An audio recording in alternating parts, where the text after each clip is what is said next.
예배를 세 가지 삼겹 예배라고 저는 이렇게 제 삶을 하나님 예배하는 50년이 넘는 예배 생활을 돌이켜 보니까 내 삶 속에 정말 중요한 역할을 하고 있는 공동체 예배, 우리 주일 예배, 수요 예배, 새벽 예배, 이런 모든 우리 신앙 공동체 예배, 또 때로 드리는 가정 예배, 또 우리 DTS 컨텍스트 속에서 드리는 또 소그룹들끼리 드리는 예배, 이런 나 홀로가 아닌 두 분 이상이 함께 모여서 드리는 공동의 예배가 있었고, 그 다음에 나 혼자 하나님 앞에 드리는 예배가 있구나. 그리고 성경에서 바울 사도가 말씀하신 대로 사실은 신구약 전체를 통해서 강조해 주시는 내 삶 전체를 하나님께 드리는 내 일상의 삶의 예배, 내 직업, 내 가족관계, 부부관계, 자녀 양육, 모든 내 삶의 현장을 하나님 앞에서 내가 예배의 연장으로 파악하고 그것을 하나님께 올려드리는 삶의 예배, 이 세 가지가 있구나, 이렇게 결론을 내리게 됐어요.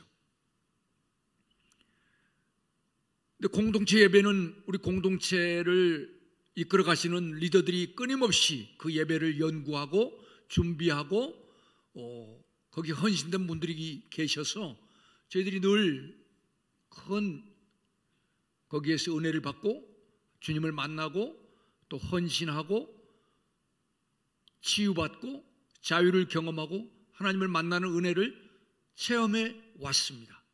그래서 그것은 앞으로도 계속 지속되어야 할 거라고 믿는데, 오늘 저녁에 제가 초점을 맞추고 싶은 것은 두 번째 말씀하는 거예요. 개인 예배. 근데 특별히 우리는 묵상이라고 하는 중요한 우리 신앙의 유산, 우리 모든 그리스도인들이 우리 앞서간 성도들의 삶 속에 중요하게 자리 잡고 있었던 이 하나님의 말씀에 대한 묵상, 그리고 말씀을 통한 하나님을 만나는 이 사건, 그 유산을 어떻게 우리가 이어받아야 할 것인가. 그러면서 이 세 가지 3개의 예배 가운데 가장 핵심되는 것은 결국은 이 두 번째 개인 예배구나. 내가 하나님 앞에 개인적으로 나 홀로 있을 때 예배를 드리는 영혼이 되어야 공동체에 가서 다른 지체들과 함께 드리는 예배에도 내가 예배의 구경꾼이 되지 않고 정말 주체적으로, 정말 적극적으로 그 예배에 동참하는, 예배의 한 파트가 되는 그런 일이 일어나고, 삶의 예배 역시 내가 개인 예배를 풍성하게 드릴 때 내 삶의 예배가 드려질 수 있다는 것. 개인 예배가 없는데 삶의 예배는 드려지지 않을 거라는 생각이 들었습니다. 그리고 개인 예배가 약화되면 공동체 예배도 약화된다. 그래서 이 3개의 예배는 서로 상관관계를 가지고 있지만 개인 예배를 드려야겠구나. 그래서 예배란 뭘까? 라는 질문을 다시 한번 하게 됐습니다. 여러분, 예배가 뭔가요? 예배는 공동체 주일날 와서 준비된 순서를 따라서 드리는 예배다. 그것이 예배다. 라고 이 공동체 예배만을 예배의 어떤 개념으로 생각하고, 예배란 뭐지? 한번 자기의 언어로 자기 자신의 정의를 가져보지 않은 채 지내시는 분들이 계신다면 오늘 이 저녁에 제가 여러분들에게 아주 쉬운 예배의 정의를 소개해 드림으로써 여러분들이 하나님 앞에 개인 예배를 드릴 수 있는 동기가 부여되시기를 바라요. 아주 쉽습니다.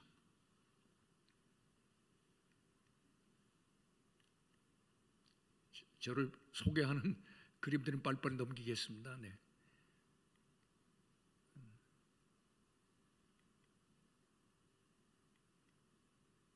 네.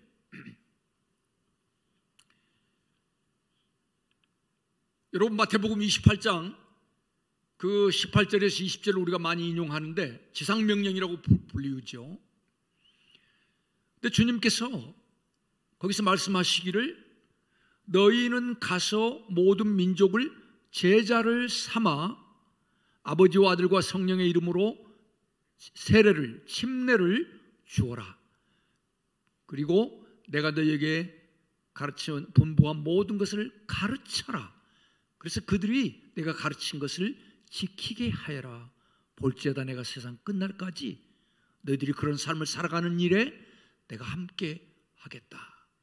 그런데 여기에 이 원어는 헬라어로 기록되어 있는데 헬라어 그 한 패러그래프가 주 동사는 하나밖에 없다고 합니다. 그리고 나머지 4개의 동사가 있는데 그 동사는 영문법적으로 이야기하면은 분사 구문, 동시다발, 그 주동사와 병행해서 발생하고 이루어지고 진행되는 것을 나타내는 분사 구문으로 되어 있다고 그래요. 그 중에 가장 핵심적인 단어는 제자를 삼으라라는 말씀. 그런데 제자를 삼기 위하여 가는 거고, 그 다음에 침례를 주는 거고, 가르치는 거고, 그 다음에 주님이 우리와 함께 하신다는 거예요. 근데 거기에 아주 흥미로운 단어 하나가 바로 그 침례를 주고 세례를 주고라는 그 단어의 뜻입니다. 거기서 세례를 주어라, 물론 침례라는 뜻인데 본래 밥티소라고 하는 이 단어는 우리 가정주부들이 일상의 삶 속에서 늘 하고 계시는 행동을 의미했다고 합니다. 그때 당시에 그것은 바로 장아찌를 담그라라는 뜻이었어요. 그래서 주님께서 너희는 모든 민족에게 제자를 삼는데, 제자를 삼는 그림이 뭐냐면은 아버지와 아들과 성령의 이름 안에 장아찌를 담그라 그랬다는 거예요. 여러분 너무 피부에 와 닿지 않습니까? 한 영혼을, 한 심령을, 한 인격체를, 우리 사랑하는 우리의 자녀들을, 내 배우자를, 우리 민족을, 아니 온 열방의 사람들을 하나님께서는 아버지와 아들과 성령의 그 충만하신 이름 안에 장아찌를 담아라 그러셨다는 거예요.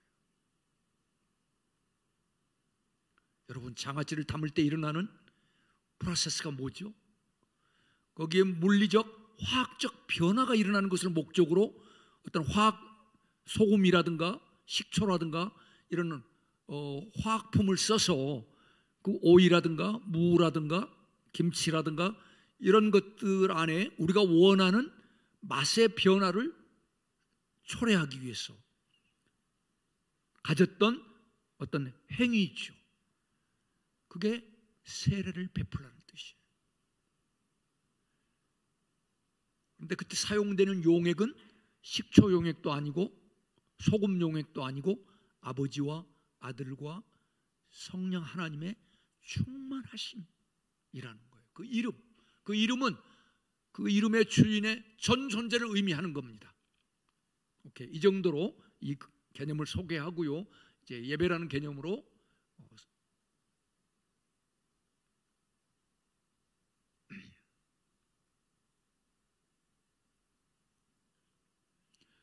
제가 인터넷에서 찾아낸 좋아하는 그림입니다.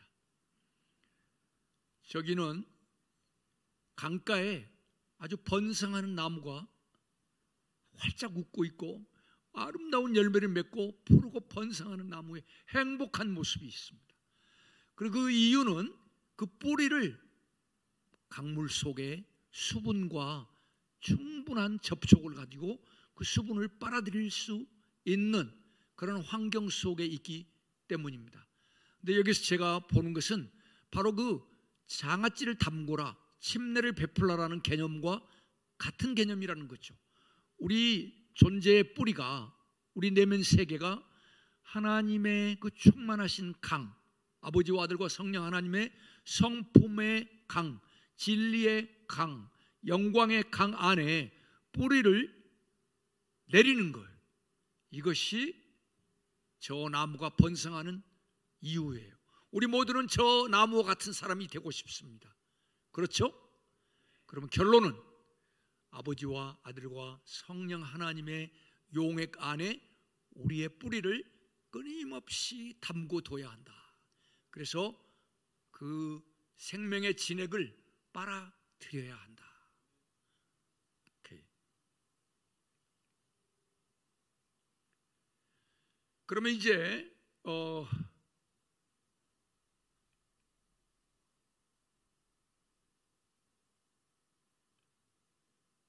잠깐만요. 제가 요한복음에 보면은 주님께서 수가성 여인과 대화를 하시는 가운데 귀한 말씀을 하셨어요. 예배. 아버지께서는 참으로 예배하는 자들을 찾으신다. 신령과 진정으로 예배할 때가 너희가 오는데 이렇게 신령과 진정으로 자기에게 예배하는 자들을 찾으시는다. 하나님은 영이시니 예배하는 자가 신령과 진정으로 예배할지니라. 자, 예배가 뭘까요? 그럼 신령과 진정으로 예배하는 자들을 찾으신다는데 예배가 뭘까요? 이제 여러분들에게 예배란 무엇인가를 아주 간단한 정의를 해드리겠습니다. 몇 분의 말씀을 그 예배 정의를 소개합니다. 그러나 예배의 그 원어 자체 worship이라고 하는 이 단어의 뜻 자체를 가지고 본다면은 어떤 그 상대방의 존재 가치를 깨닫고 인정하고 그것을 고백하는 행위예요. 그래서 하나님을 예배한다 그런다면은 하나님의 존재 가치를 먼저 우리가 인식하지 않고는 예배가 내 안에서 발생하지 않습니다. 내가 존경하고 사랑하는 분에 대하여 내 안에서 사랑이 나오는 거예요. 그분이 그만한 가치가 있어야 내가 존경이 우러나와요. 우리의 내면 세계, 우리 내면의 인격은 그렇게 반응하는 존재로 하나님이 지으셨어요. 어떤 가치에 대하여 반응하도록. 그래서 하나님이 얼마나 가치 있는 분인가를 발견하지 못하면은 우리는 그 하나님의 가치에 맞는 예배 반응을, 예배 고백을 드릴 수가 없는 거예요.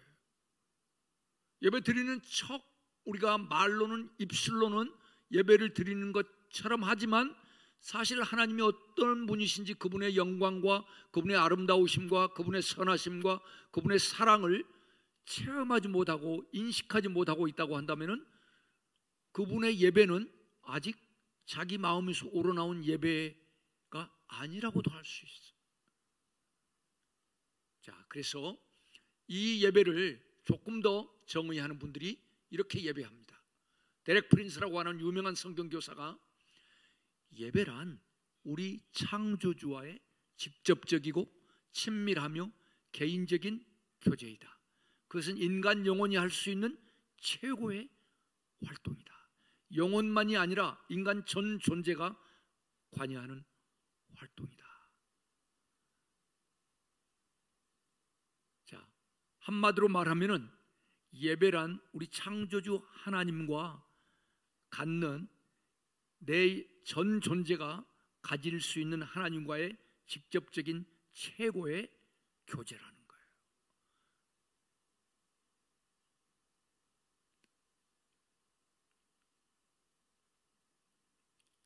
자, 여기 A.W. 토저가 이렇게 이야기를 하고 있습니다.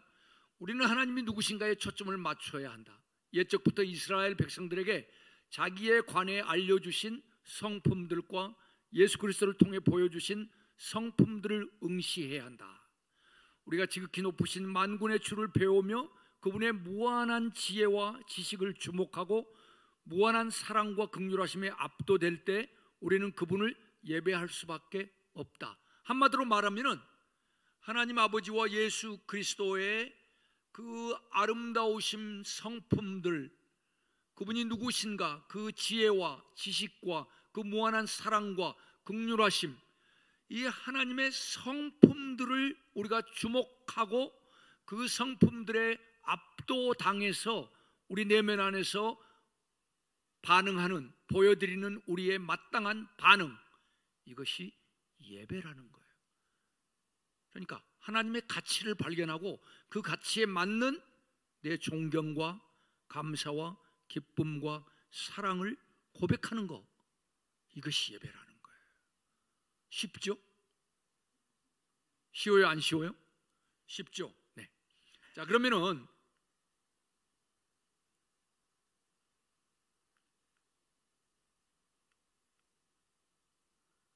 옆에 있는 분들과 한번 이거 좀 나눠보시도록 하겠어요.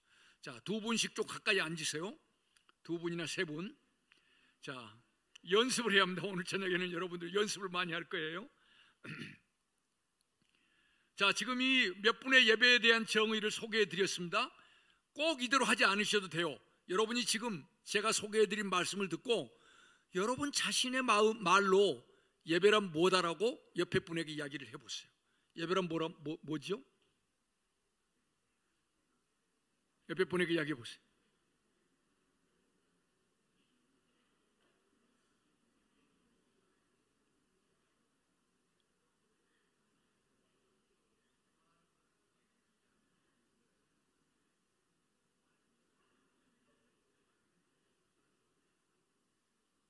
네, 어렵지 않죠? 너무 쉽죠? 뭐 예배는 하나님의 가치에 대한 나의 반응입니다. 하나님의 사랑에 대한 내 반응입니다. 하나님의 아름다우심에 대한 내 반응입니다. 네, 이렇게 먼저 하나님이 누구신가, 하나님의 그 아름다우심, 선하심, 하나님의 영광, 어떤 단어를 선택하셔도 좋습니다. 여러분이 좋아하시는 거 하나를 선택하셔서 이 하나님의 아름다우심에 대한 내 전 존재가 드리는 반응입니다. 이렇게 정의를 하고 나면은 이제 예배가 아주 쉬워집니다. 자, 그러면은 결국은 하나님의 성품을 우리가 아는 것이 중요하다는 거예요. 제가 케냐에 선교사로 이제 갔는데 케냐에서 만난 케냐 그리스도인들의 그 하나님께 올려드리는 감사 기도와 제가 한국 교회에서 배웠던 감사 기도에 굉장한 차이가 있었습니다. 저희들이 하나님 앞에 나가서 대표 기도로 공중 기도를 할 때 하나님을 칭송하잖아요. 하나님을 칭송하고 높이는 그 고백이 굉장히 정형화되어 있어요.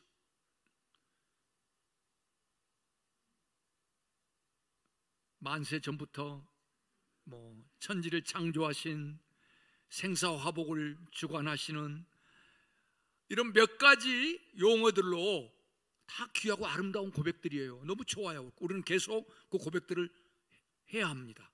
그러나 몇 가지밖에 안 된다는 거죠. 근데 우리 아프리카 형제 자매님들은요, 우리는 이거 하면 한 15초, 20초, 30초 정도면은 딱 고갈돼 버려요. 근데 그분들은 1분, 2분 하나님 칭송을 계속 하는 거예요. 와, 너무 부러운 거예요. 나는 왜 하나님을 칭송하는 언어가 이렇게 짧지? 왜 이렇게 이 하나님을 칭송하는 이 언어의 창고가, 제 내면의 창고가 너무 얄팍한 거예요. 너무 제가 좀 부끄러운 거, 비교가 되는 거죠. 혼자 비교가 되는 거예요. 그러면서 그분들이 기도를 하면은 하나님 칭송을 오래 하는 거예요. 저는 그게 참 부러웠습니다. 그래서 내가 그분들한테 배워야겠구나, 그런 생각을 가졌는데, 여러분들이 그런 갈망을 가져보시기를 바라요. 그러면 우리가 예배 때 사용하는 가사들이 굉장히 중요한 영향력을 우리에게 미치는 것을 알 수가 있어요. 왜냐하면 이 가사들이 하나님의 성품을 우리에게 반영해주고 알려주면서 그 하나님을 예배하도록 우리의 심령을 이끌어가고 있는 거예요. 그래서 우리가 예배 인도자들은 그 선택하는 가사가 어떤 가사이고 하나님의 어떤 성품들을 칭송하고 있는지를 잘 골라야 합니다. 그리고 여러분이 드리고 싶은 그 예배의 내용을 물론 수천 가지의 찬양곡들이 나와 있고 가사들이 나와 있어요. 그게 모두가 다 좋은 것들입니다. 그러나 모든 것을 우리가 수천 곡을 한꺼번에 다 할 수는 없잖아요. 내가 어떤 가사로 된 곡을 가지고 주님 앞에 내가 오늘 예배를 드릴 것인가. 예배를 준비하는 분들은 제가 오늘 오전 시간에 말씀드렸죠. 악기를 잘 못하는 분들도 예배를 준비할 줄 알아야 한다. 그리고 예배를 계획할 줄 알아야 한다. 공동체 예배를 책임질 줄 알아야 한다. 내가 비록 악기를 못해도, 그리고 예배 시간이 되어서 정작 예배 시간이 될 때는 그 음악을 가지고 주님 앞에 나갈 때는 음악을 하는 분들의 도움을 받으시라. 음악하는 분들에게 모든 예배를 항상 의존하지 말라. 물론 그분들이 도움을 받아야 할 때 받아야지만, 그러나 여러분 각자가 하나님 앞에 남은 생애 동안 나는 이 예배를 준비하고 예배드리는 이 주도권을 남에게 의존하지 않으리라 결심하셔야 합니다. 아멘. 옆에 있는 분에게 말씀하세요. 나는 남은 생애 하나님 앞에 예배 책임을 저는 누구에게도 양보하지 않겠습니다. 할렐루야. 이 결정만 오늘 하셔도 저는 이 신년 말씀 잔치에 오신 저의 두 번째 사명을 완수한 겁니다. 아시겠습니까? 그래서 공동의 예배를 함께 준비하시는 일들도 여러분이 하셔야겠죠.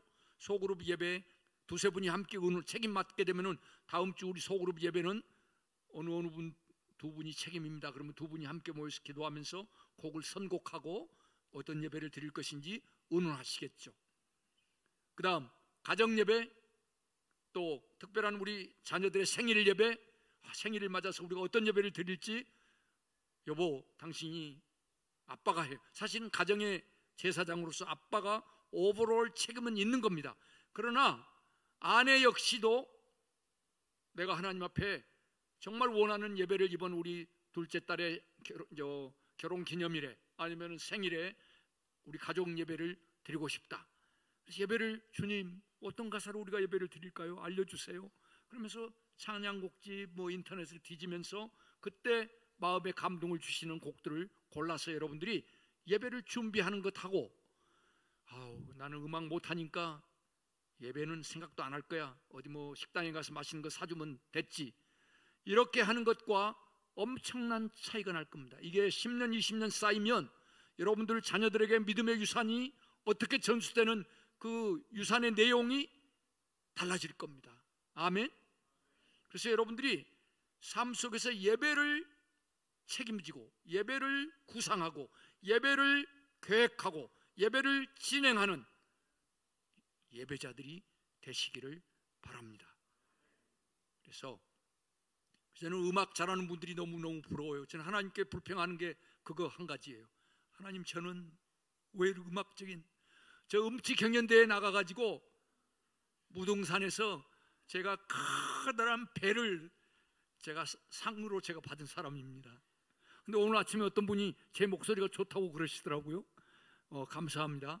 그러나 이 찬양을 하면은 제가 좀 이 곡을 잘 못 맞춰요. 제 성가대 대장님께서 고등부 시절에 제가 고등부 학생회장을 하는데 성가대 할 수밖에 없잖아요. 성가에서 한참 막 지휘하시다가 지휘자님께서 야 김승중이 너는 말이야 입만 뻥긋뻥긋하고 소리는 좀 내지 말아다오. 저는 근데 그 말 듣지 않았습니다. 저는 제가 하나님이 너무 좋으니까 그 가사를 목창껏 소리내서 저는 예배 드리고 싶어서 그냥 알았어요 집사님 그렇게 하고 저는 예배를 드린 사람입니다.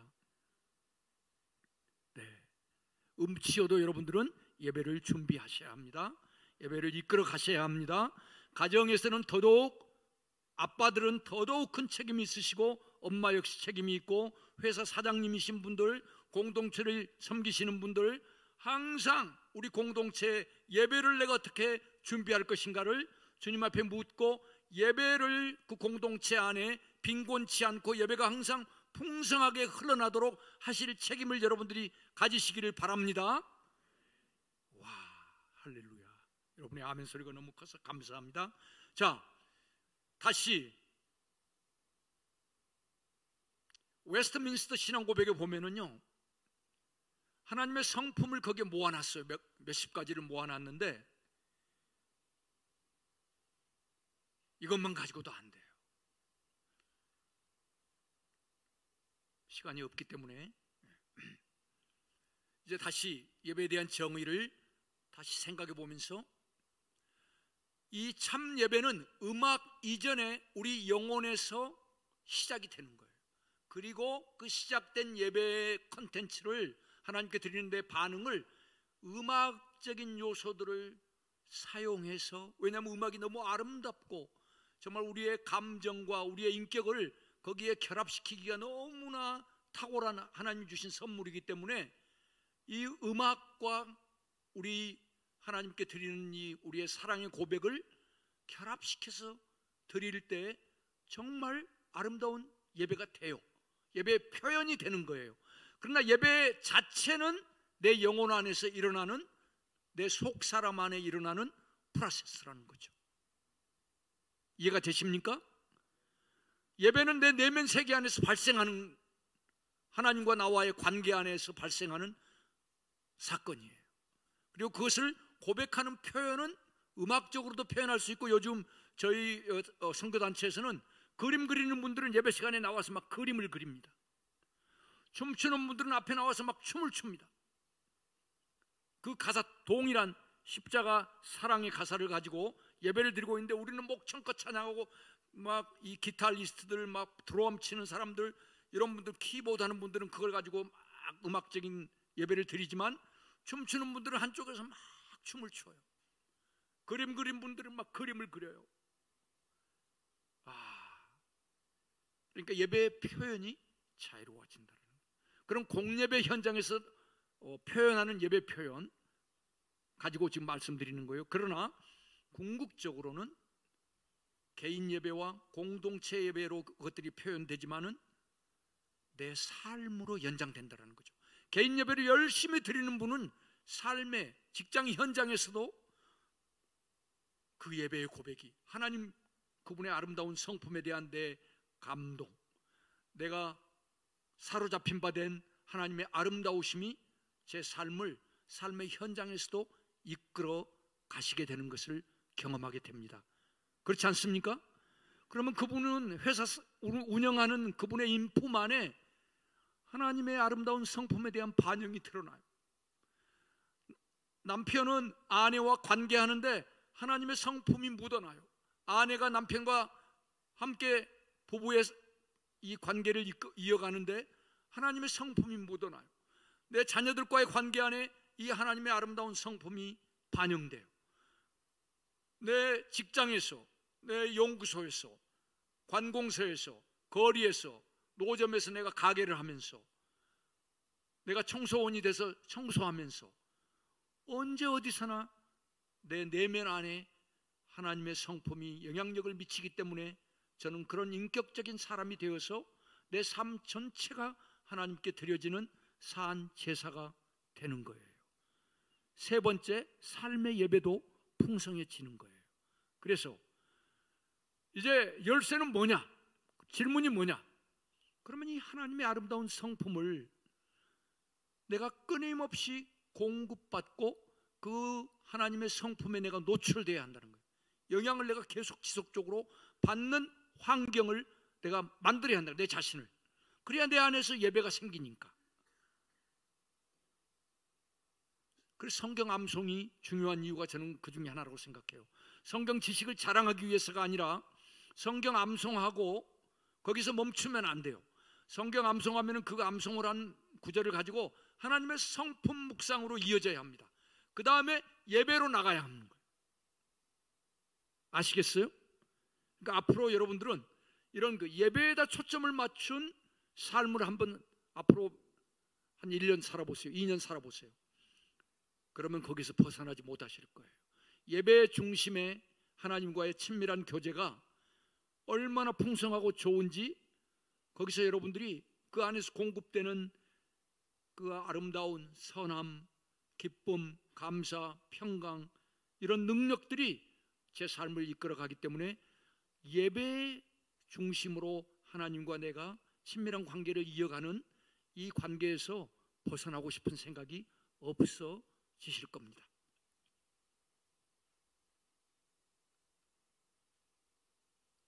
그래서 다시 삼겹 예배. 근데 코람데오라는 뜻은 뭐냐면은요, 라틴어인데 코람이라는 뜻은 누구누구 앞이라는, before라는 뜻이에요. in the presence라는 뜻이고, 데오는 하나님이라는 뜻이에요. 그러니까 하나님 존전에서라는 뜻이에요. 하나님 면전에서, 하나님 눈 앞에서 우리 인생은, 저와 여러분들의 모든 전 존재는 하나님 면전에서 살고 있다라는 거예요. 이게 종교교역자들이 사용했던 아주 귀중한 성도들을 교육하는 캐치프레이즈였습니다. 코람 데오. 성도 여러분, 여러분의 삶은 가정에서든 직장에서든 혼일로 있든 둘이서 있든 공동체로 있든 건강하든 병들었든 항상 여러분은 하나님의 면전에서 살고 계심을 기억하십시오. 이게 종교개혁자들의 외침이었습니다. 그래서 우리의 삶은 항상 하나님의 면전에서 하나님을 의식하면서 하나님께 반응드리면서 사는 삶이어야 한다라는 거예요. 그래서 이 삼겹 예배는 바로 하나님의 면전에서 드려지는 우리의 삶을 의미한다고 하겠습니다. 그러면 이 세 가지 개념을 간단하게 소개하고 두 번째 이제 말씀 묵상과 개인 경배로 빨리빨리 올라가겠어요. 고람되어 하나님이 우리 삶의 모든 영역을 다 그 두 팔로 안고 계시는 그림이라고 생각하면 되겠습니다. 그래서 고람데오의 예배, 고람데오의 삶이란 뭐냐? 인간이 어느 곳에 서 있든 무슨 일에 종사하든 손을 대는 분야가 농사이든 사업이든 산업이든 아니면 머리를 쓰는 예술, 과학 분야이든 그 어떤 분야이든 그는 하나님의 얼굴 앞에 계속 서 있는 것이며 자기 하나님을 예배하고 있나니 그는 하나님께 철저히 순종해야 하며 무엇보다도 하나님께 영광을 추구해야 한다. 네, 너무 좋은 고백이죠. 자, 마르틴 루터가 이렇게 얘기합니다. 우리의 온 삶은 하나님을 예배하는 것 외에 다른 것이 아닙니다. 주께서 비록 내일 재림하신다고 할지라도 저는 오늘 한 그루 어린 나무를 심을 것입니다. 이게 내 인생이 코람되어있기 때문에 그런 겁니다. 그 다음 노동, 우리의 직업. 토마스 칼라일이 그렇게 이야기했죠. 노동은 예배다. 우리의 모든 노동은 신성하다. 손으로 하는 노동도 신성하다. 어느 누구도 하나님께 대한 그 헌신이 없이는 참된 노동을 할 수 없다. 가난한 일용직 근로자, 코트 수송공, 구두 수송공 역시 신앙으로 할 때 하나님 면전에서 하나님께 드리는 신성한 노동의 예배를 하고 있는 것이다. 여러분 너무 기쁘지 않습니까? 내 삶의 일상의 루틴이 지루해 보이는 우리의 삶이 하나님 앞에 드려지는 예배가 될 수 있다. 이건 놀라운 예배의 혁명입니다. 우리 공동체의 예배, 개인의 예배, 내 삶으로 드려진 예배가 함께 어우러지는 것입니다. 이건 좀 나중 빨리빨리 진행하겠습니다.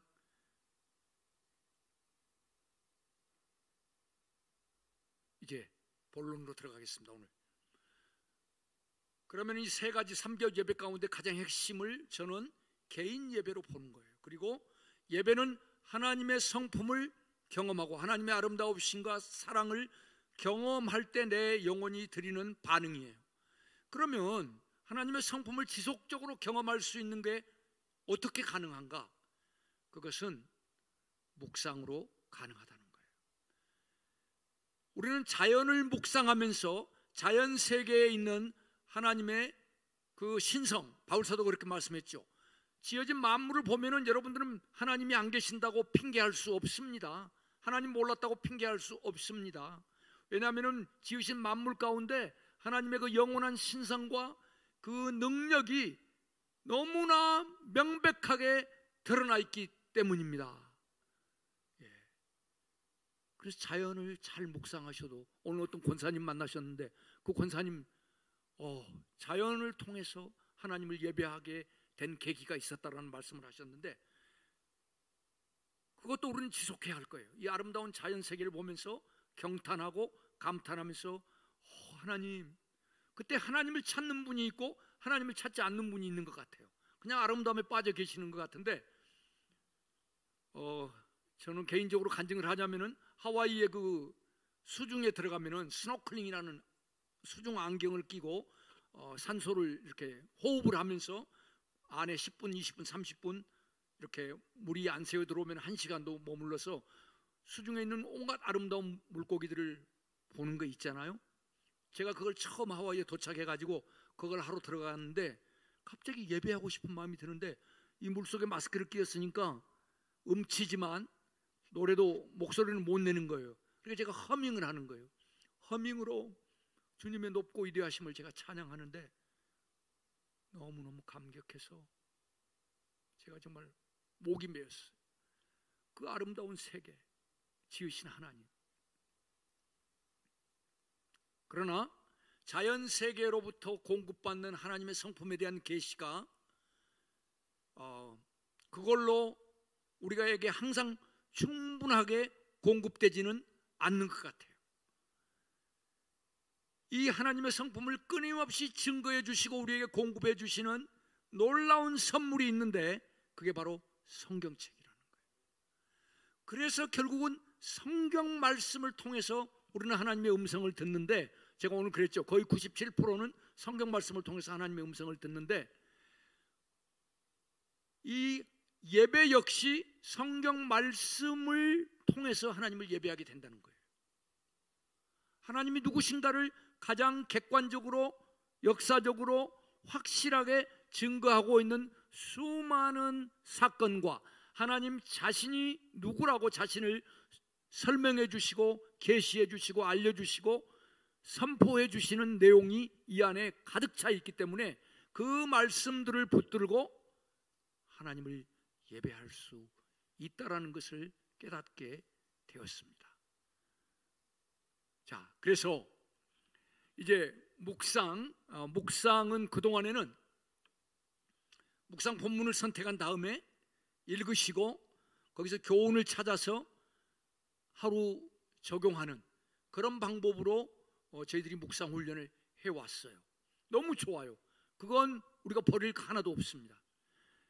그런데 그 묵상을 잘 성공적으로 지속적으로 하지 못하는 분들이 너무 많아서 이제 저희 DTS 훈련을 하면서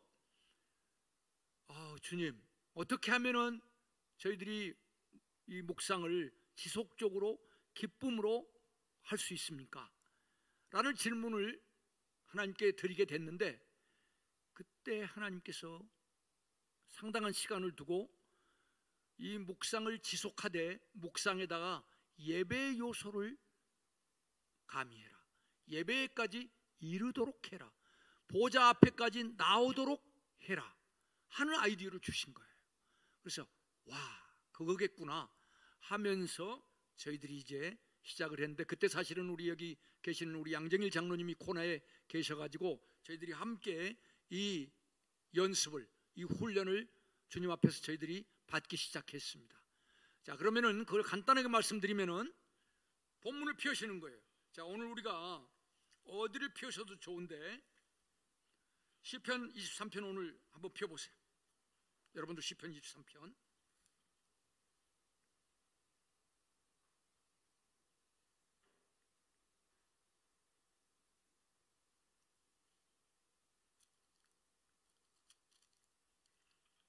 일절을 우리 다 함께 봉독하겠습니다. 시작. 여호와는 나의 목자시니 내게 부족함이 없다. 네. 그리고 여러분들은 거기서 끝나셨잖아요, 대부분이. 그리고 묵상을 하셨어요.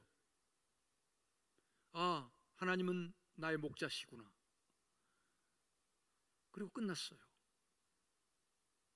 하나님이 나의 목자시구나. 자, 어떤 교훈을 거기서 얻습니까? 아, 하나님이 나의 목자시다. 그게 교훈이에요. 그래서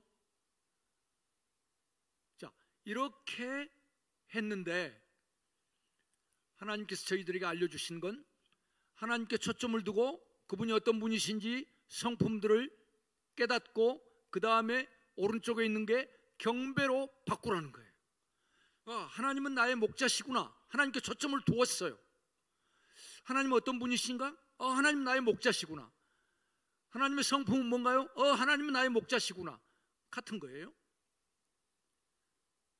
그런데 거기서 멈췄던 우리들이 오늘 이 시간 이후로 저는 여러분들에게 이 하나님이 나의 목자시라는 사실을 예배 내용으로 바꾸시라는 거예요. 그 예배 내용은 뭐냐? 우리가 보좌 앞에 나가면은 하나님의 그 영광스러운 성품과 사랑과 아름다우심의 반응을 어떻게 합니까? 존귀와 감사를 드리는 거잖아요. 존귀와 영광과 감사를 주님께 드립니다. 이 고백이 바로 예배 고백이더라고요. 그렇다면은 여호와는 나의 목자시니 내게 부족함이 없으리로다. 이걸 내가 어떻게 예배 고백으로 바꿀까? 너무나 쉬운 거예요. 나의 목자가 되셔서 나의 삶에 부족함이 없게 하시는 여호와 하나님, 당신께 감사와 존귀와 영광을 드립니다. 그러면 예배가 되는 거예요. 쉬워요, 안 쉬워요? 너무 쉽죠? 네. 자, 1절 가지고 옆에 있는 분과 짝을 지어서 고백을 해보시기 바랍니다. 자, 제가 했던 것을 다시 한번 반복해 보세요.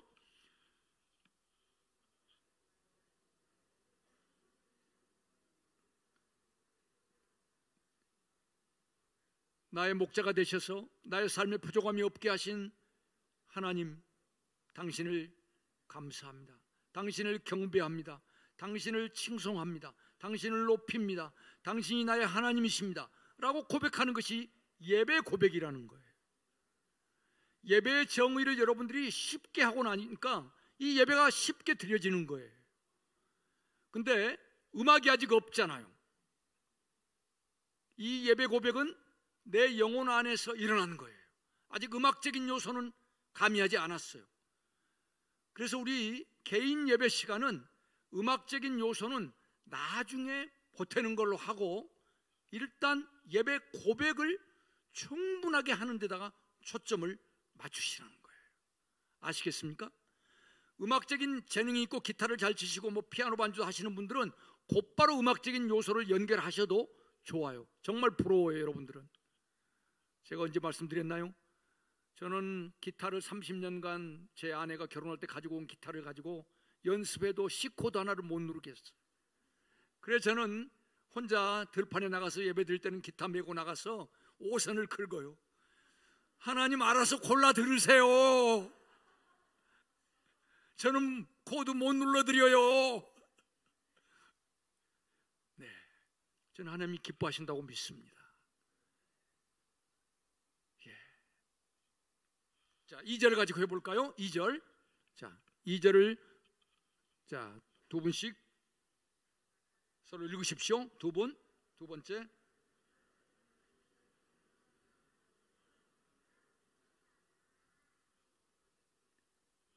자, 그걸 거기서 어떤 분이신가 하나님의 성품을 먼저 찾아보시죠. 그분은 어떤 분이에요? 나를 푸른 초장으로 인도하시는 분이시고 쉴 잔잔한 물가로 인도하시는 분이셔요. 감사한 마음이 일어났잖아요. 벌써 그분의 성품을 알고 나니까, 그분의 아름다우심을 알고 나니까 내 마음에 그분께 반응을 드리고 싶은 거예요. 예배 드리고 싶은 거예요. 그러면 어떻게 예배 고백을 드리죠? 자, 서로 예배 고백해 보세요. 나를 푸른 초장에 인도하시는 하나님 감사합니다. 나를 잔잔한 물가로 인도하시는 하나님, 당신 최고예요. 당신이 가장 멋있는 나의 하나님이십니다. 이렇게 하는 게 예배 고백이 되는 거예요. 아멘. 그러니까 이 예배는요, 시간을 많이 필요로 하지 않습니다. 여러분 출근길에 예배 드릴 시간이 없으면은 이 시편 1절을 읽고 5초 만에 5초 동안 예배를 드리기 시작하고 버스를 타러 나가실 수 있어요. 나의 선한 목자 되신 여호와 하나님, 감사합니다. 당신이 나의 선한 목자이십니다. 당신을 경배합니다. 당신을 칭송합니다. 오늘도 제가 당신을 의지하며 제가 직장을 향합니다. 이 예배예요. 개인 예배잖아요. 그 다음 3절 다 같이 한번 해보시죠.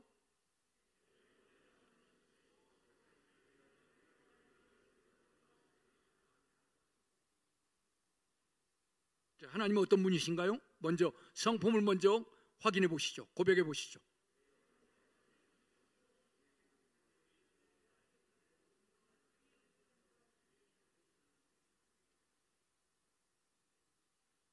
어떤 분이세요?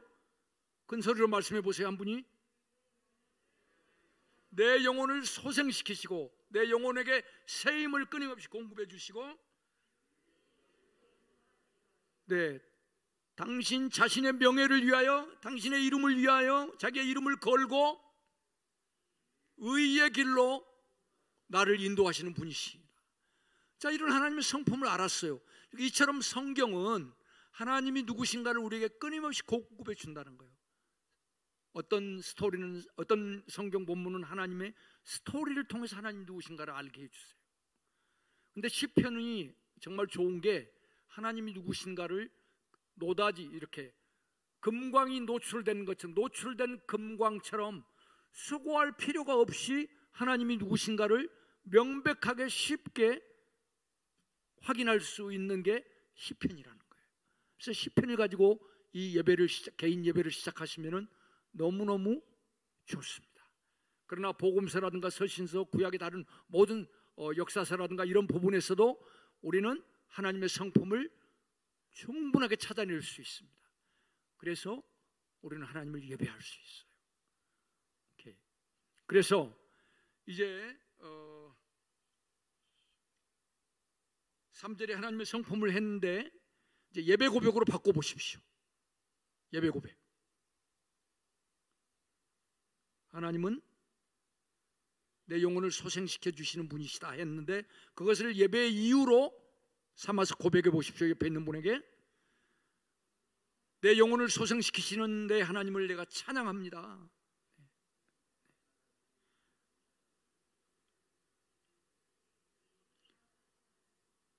나를 의의 길로 인도하시는 하나님께 감사합니다.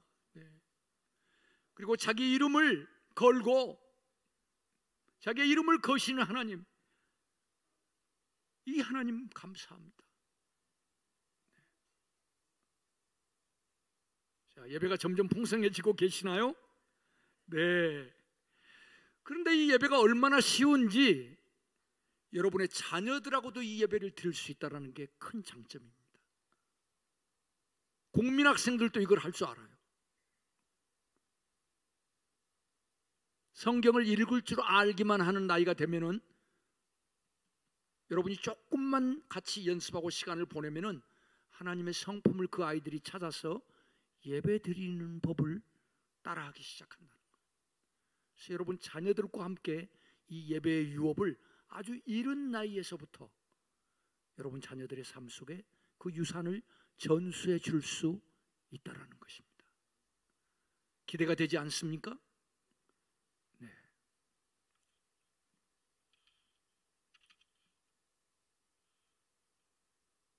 자, 4절, 우리 시간이 없기 때문에 4절 하겠습니다. 네.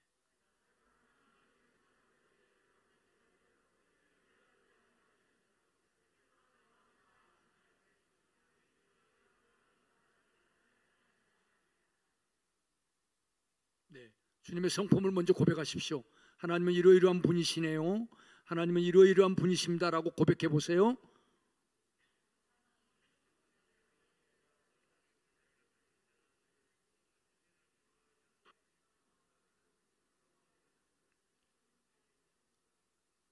오케이. 자, 하셨죠? 네, 너무 잘하고 계세요. 그 다음 그 성품을 이유로 해서 하나님을 예배해 보세요. 자, 예배 고백으로 바꿔보세요.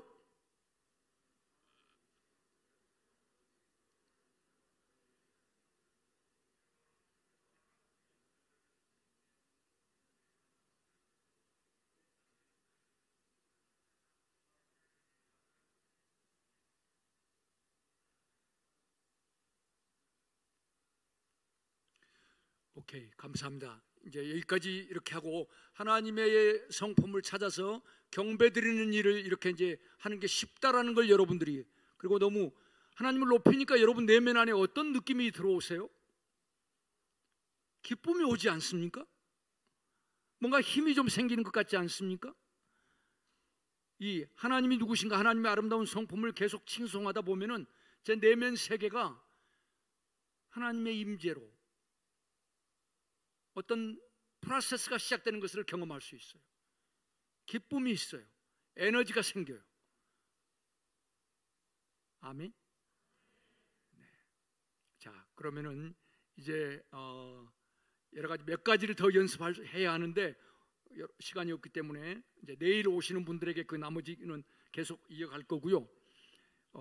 오늘 마지막으로 더 이상 이 집회에 나오지 못하시는 분들에게 한 가지 마지막으로 소개하고 싶은 건 이 말씀을 가지고 서로를 축복할 수 있다는 거예요.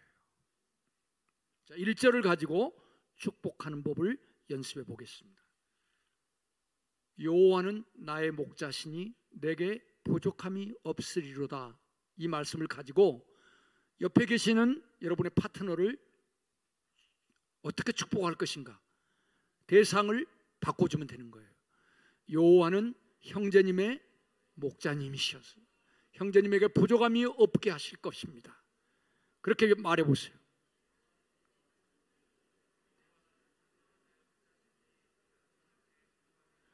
여호와는 자매님의 목자님이십니다. 이 말만 들어도 벌써 나는 축복을 받는 거예요. 굉장한 격려를 받는 거예요. 내 피곤한 이 삶의 여정 속에 정말 신선한 피로회복제와 같아요. 하나님이 자매님의 선한 목자님이세요. 와.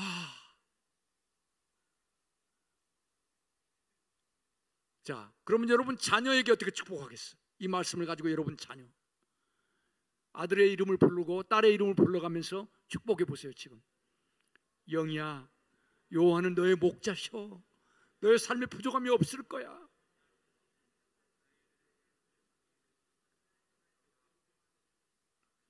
병상에 누워있는 성도에게 찾아가서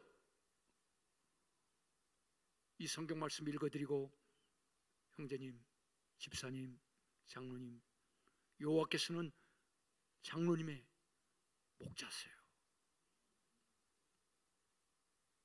이 말씀을 한마디 해주는, 거기에 말씀의 파워가 나타나는 거예요.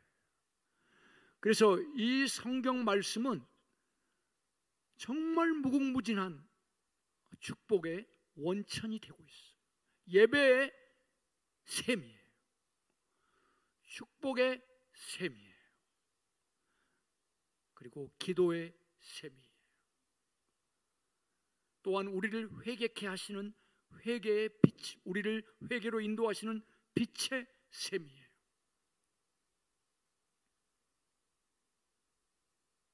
예, 저는 오늘 저녁에 여러분들에게 해야 할 사명을 다 한 것 같습니다. 자, 예배의 정의를 여러분들이 하시는 거예요. 다시 복습. 예배란 뭐죠? 서로. 예배란 뭐죠? 서로에게 고백해 보세요. 예배란 뭐다? 네. 네.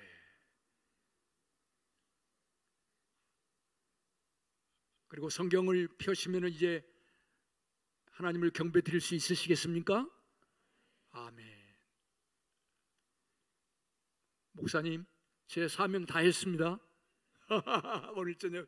네, 감사합니다. 저는 이 삶을 정말 제 삶의 가장 중요한 삶의 요소로 주님 앞에 살고 있습니다. 제가 성경을 암송하는 것도 예배드리기 위해서 암송하는 거예요. 성경을 공부하는 목적도 결국은 예배에 도달하기 위해서라는 걸 저는 이제 깨달았어요. 그래서 성경 공부한 다음에 예배로 결론, 하나님의 성품을 조목조목 확인하고 예배 고백으로 전환하지 않는 공부는 중간에서 멈춘 거예요. 저는 뭐 신학에 대해서 이야기하고 싶지는 않은데, 신학도 신학자들의 저명하고 아름다운 신학의 이론들을 많이 공부했지만 하나님이 누구신가로 연결되고 예배 가운데로 연결되지 않는다면 그 신학도 중간에서 멈추고 만 노력이다라고 저는 이제는 깨달아집니다. 그래서 여러분들이 하는 모든 것이 하나님이 누구신가를 고백하고 그리고 그분을 인정하고 그분을 높이고 그분을 영접하고 그분을 칭송하고 하는 그 예배의 고백으로까지 나가야 우리가 해야 할 정말 우리의 임무를 다했다. 예배자로서의 우리의 부르심을 우리는 다하기 시작한 것이다. 그러다 보면은 그런 예배를 드리다 보면은 삶의 예배 속에서도 제가 하나님 앞에 산 제사로 내 삶을 드리고 있는 것을 발견하게 됩니다. 그리고 하나님께서 놀라운 일을 행하실 겁니다. 하나님이 말씀하실 거예요. 새 일을 행하실 거예요. 새로운 능력을 주실 거예요. 새로운 꿈과 소망을 주실 거예요. 새로운 권세를 주실 거예요. 악을 이기는 권세를 주실 거예요. 그리고 그것들을 대항해 싸워 이길 수 있는 선한 아이디어들을 주실 거예요. 예배 시간에 일어나는 일들입니다. 아멘. 기도하고 마치겠습니다. 예배 받으시기에 합당하신 우리 아버지 하나님과 우리 주 예수님과 성령 하나님, 저희가 남은 생애 내내 순간마다 개인적으로 공동체가 함께 모여 또한 내 삶 전체가 주님 앞에 드려지는 살아있는 영적인 예배 제사가 되게 하시옵소서. 그래야 이 예배, 하나님을 예배하는 예배 삶 속에 당신의 그 충만한 생명과 영광과 권세와 능력이, 그 부와 지혜가 나타나게 되실 것을 믿습니다. 오 아버지 하나님의 나라에 오시옵소서. 주님의 영광이 오시옵소서. 그 권능 있는 이름이여 저희 삶 속에 나타나시고 우리 자녀들의 삶 속에 나타나시고 우리 사업 현장에 나타나시고 우리 연구소에 나타나시고 우리 학업에 나타나시고 우리의 육체 가운데 나타나시고 우리의 영혼 가운데 나타내 주시옵소서. 그래야 우리 민족의 역사가 우리를 인하여 새로워지게 하시옵소서. 온 열방의 운명을 저희들이 바꾸고 축복하시고자 하시는 하나님께 쓰임받는 예배자들이 되게 해 주시옵소서. 감사드리며 예수님의 이름으로 기도했습니다.